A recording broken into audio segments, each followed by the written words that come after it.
Yorkshire Ripper olarak bilinen seri katil Peter Sutcliffe'in her an ölmesinin beklendiğini duyduğumda, onun gibi canavarların kanlı terör saltanatının sadece kurbanlar ve onların sevdikleri üzerinde etkisinin tam tersi olduğunda dünyaya nasıl damgasını vurduğunu düşünüyorum. Hep kadın seks işçileri ölmemiş miydi? Kadın kurbanlarının cesetlerine tecavüz eden, onları öldüren ve kirleten bir adamı, Sutcliffe gibi bir seri katilin kurbanı profiline mükemmel şekilde uyan ama onun yerine temsil edilen Aileen Wuornos ile karşılaştırmaya başlayabilir miyiz? Kadın meslektaşı olarak mı devam etti? Hatta onun hakkında bir film bile yaptılar, canavar. Merhaba arkadaşlar, bugün sizlere karanlık ve acı dolu yaşamıyla, yüzyılın en tehlikeli kadın seri katili Aileen Wuornos'un hikayesinden bahsedeceğim.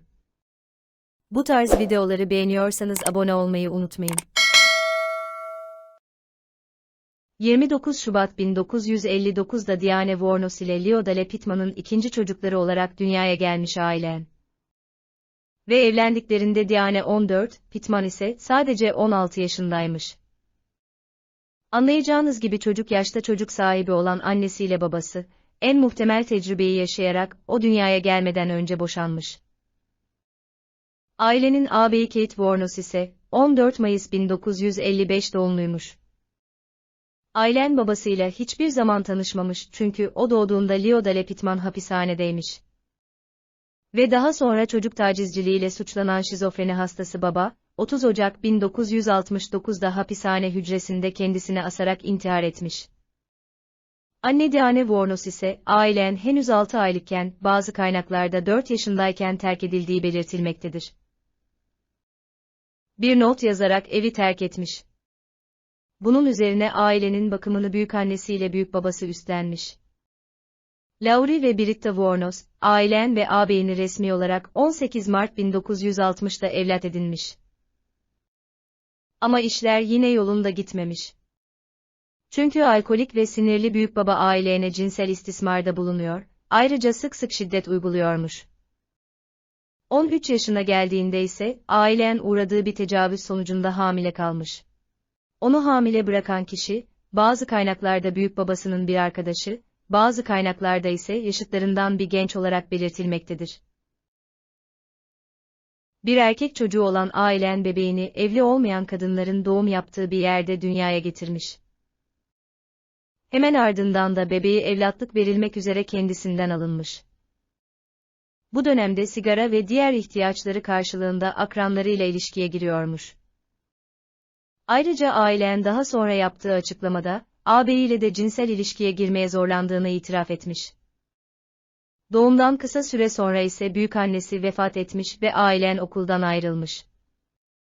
15 yaşına geldiğinde büyükbabası tarafından evden kovulan genç kız, hayatta kalmak için seks işçiliği yapmaya başlamış. Uzunca bir süre ormanlık alanlarda ve hurda arabaların içinde yaşayan evsiz ailenin hayatındaki hiçbir şey düzgün gitmiyormuş. Etrafındaki kimse, buna kendisi de dahil, Alien'i umursamıyor, o da rüzgar ne tarafa sürüklerse o tarafa ilerliyormuş. Alkol ve uyuşturucu kullanmaya başlayan genç kızın başı yasalarla da beladaymış. 1970'li yıllarda birkaç kez tutuklanan Aileen, sonunda Florida'ya taşınmaya karar vermiş. Ve burada belki de ilk kez şans yüzüne gülmüş. Zengin ve kibar bir adam olan 70 yaşındaki Louis Gratzfeld ile tanışan Aileen, kısa süre sonra onunla evlenmiş. Fakat 20 yaşındaki genç kadın böylesine bir hayata alışkın olmadığı için barlara gitmeye, içmeye ve saldırgan hareketler sergilemeye devam etmiş. Neticede Louis Feld'i kendi bastonuyla dövdükten sonra eşi karısına karşı yasal tedbir almış ve 9 haftalık evlilikleri sona ermiş. Tam da bu dönemlerde ağabeyi Kate yakalandığı kanser sonucunda hayatını yitirmiş ve sigorta şirketi Aileen Wuornos'a $10.000 ödemiş. Fakat Aileen evliliğinde olduğu gibi hayatını değiştirebileceği bu fırsatını da değerlendirememiş. 1981 yılında bir marketten 2 paket sigara ile $35 çaldığı için 14 ay hapis cezasına çarptırılan kadın, cezaevinden çıktıktan sonraki bir yıl içinde de sahte çek kullanımıyla silah çalma teşebbüslerinden tutuklanmış. Araba hırsızlığı, silahlı soygun, adaleti engelleme, dolandırıcılık gibi pek çok suçtan içeri girip çıkan Aileen hayatını bu şekilde sürdürüyormuş.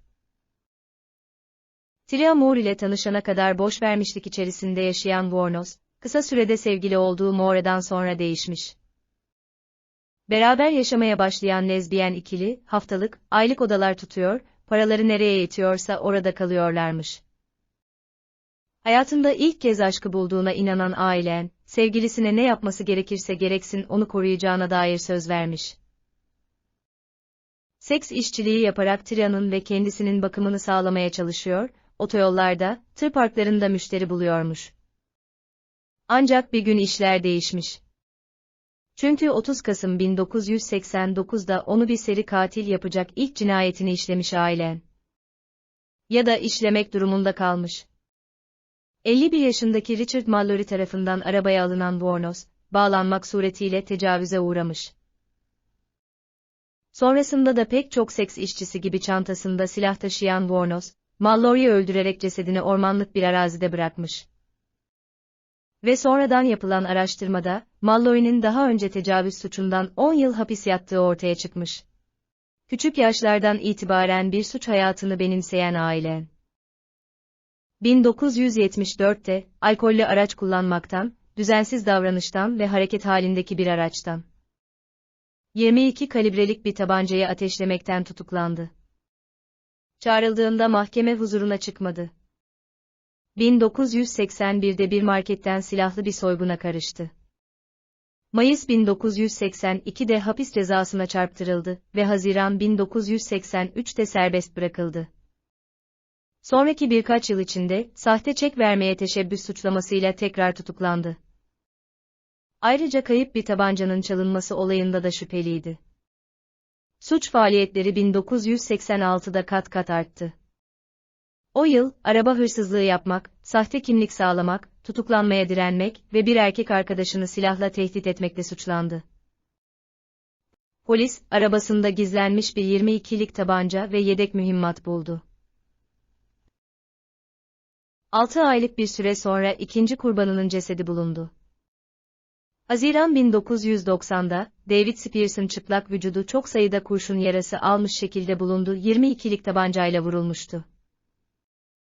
Spears'ın cesedini bulduktan birkaç gün sonra başka bir ceset bulundu. Üçüncü ceset ciddi şekilde çürümüştü ve hemen teşhis edilemedi. Ancak önceki iki keşifle bazı benzerlikler taşıyordu. Bu nedenle polis, cinayeti aynı katille ilişkilendirdi.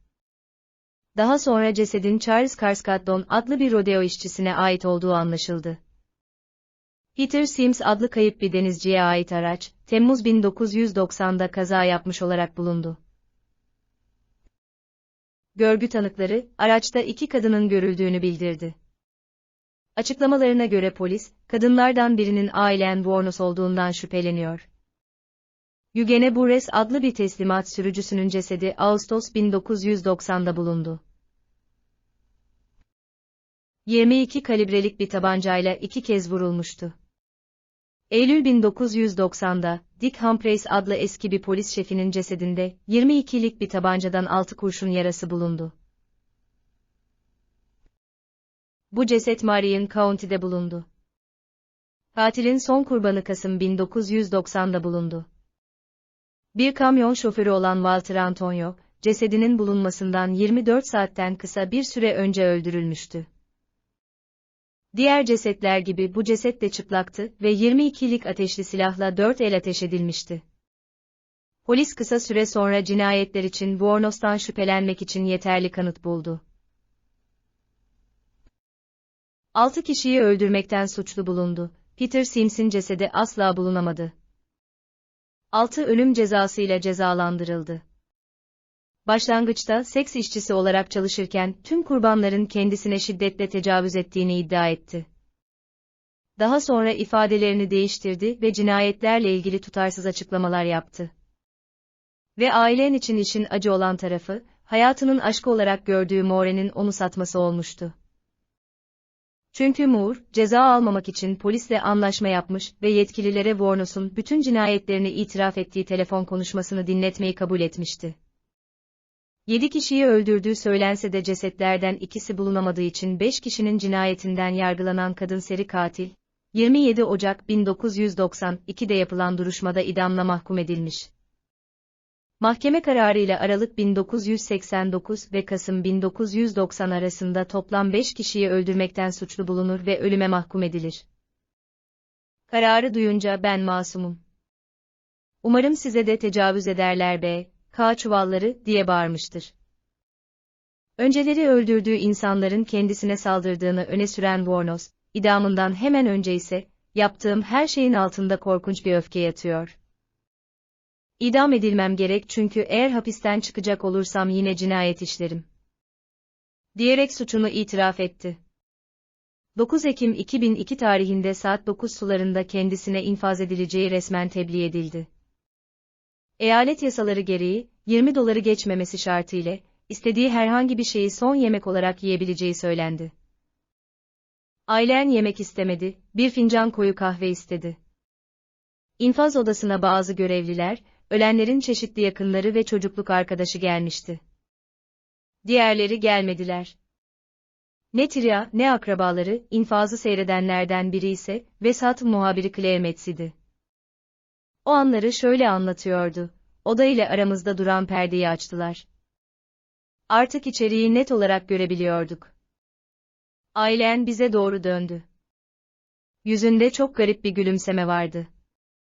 Hiç karşı koymadı ve kendini görevlilere teslim etti. Onu yatağa yatırıp kayışlarla sıkıca bağladılar. Sadece kafasını oynatabiliyordu. İnfaz 9.30'da başladı. Zehri vücuduna enjekte ettiler. 9.31'de gözlerini kapadı. Sonra vücudu kasıldı.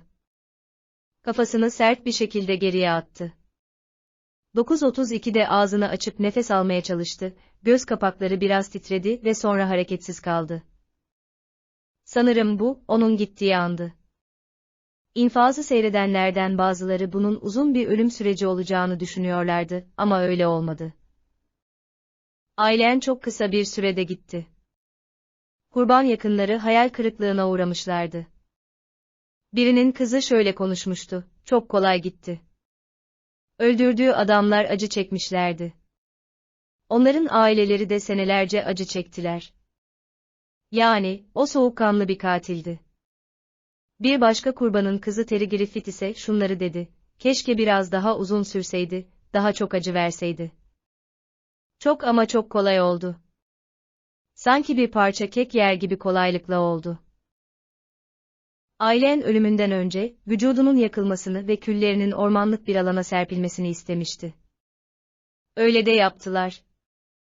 Külleri Michigan'a götürüldü ve koru içine serpildi. Ölümünden bir gün önce, ailen şunları söyledi, ufuklara yelken açıyorum. Tıpkı Bağımsızlık Günü filminde olduğu gibi İsa ile birlikte 6 Haziran'da geri döneceğim. Filmdeki gibi kocaman bir gemi içinde geri döneceğim. Bir ailesi olmayan, çocuk yaşta defalarca kez tacize uğramış ve birkaç kez tecavüze maruz kalmış, evinden kovulmuş ve sokaklarda yaşamış. Kendini korumak için son çare olarak bir kez daha tecavüze uğramaktan kurtulmuş ancak hayatı tamamen kararmış. Son olarak da güvendiği tek insan tarafından ihanete uğramış, 7 insanı öldürerek seri katil olmuş bir kişinin hikayesi. Her açıdan trajik ve hiçbir tarafın haklı olmadığı karanlık bir hikaye. Evet arkadaşlar, kimsenin haklı olmadığı, kapkaranlık bir hikayenin daha sonuna geldik. Bu konu hakkında sizler neler düşünüyorsunuz? Düşüncelerinizi yorumlarınızla paylaşırsanız sevinirim. Sağlıcakla kalın.